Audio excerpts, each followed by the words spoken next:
Ndugu Mswahili, leo ningependa nikuambie kitu kinachoitwa Law of Inertia.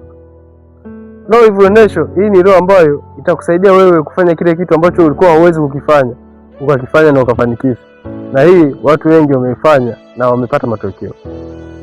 Law of Inertia hii ni nini? Ni kwamba kama unataka kusoma lakini unaona unapata ugumu wa kusoma kitabu chochote au makala au kitu chochote, au unataka kufanya kazi yote, unataka jogging, ukitumia hii law itakusaidia wewe. Jiwekee trick mind yako kwamba nitafanya ndani ya dakika 3.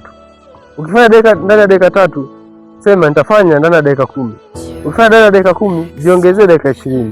Ukali unavyofanya hivyo inakupa wewe muda, unafanya kile kitu kwa muda mrefu, na ukifanya hivyo unafanikiwa. Kwa nini sisi tunaongea, tunaamka, tunapiga kelele kama ndege? Kwa sababu sisi tumekuja kupambana vita ambavyo mabibi zetu hawakupambana. Kwani wengine si walianza wakiwa na akiba, sisi tulianza na madeni. Wengine walianza wakiwa na mtaji, sisi tulianza bila mtaji. Wanasema juhudi pekee ndio inaweza kumfanikisha mtu ambaye hana kitu chochote. Wabadu wa Fahid, langu jina Thomas. Niko hapa mbele nikiongea nikioweseka kiwenda wazimu kwa tanakuri. Asante.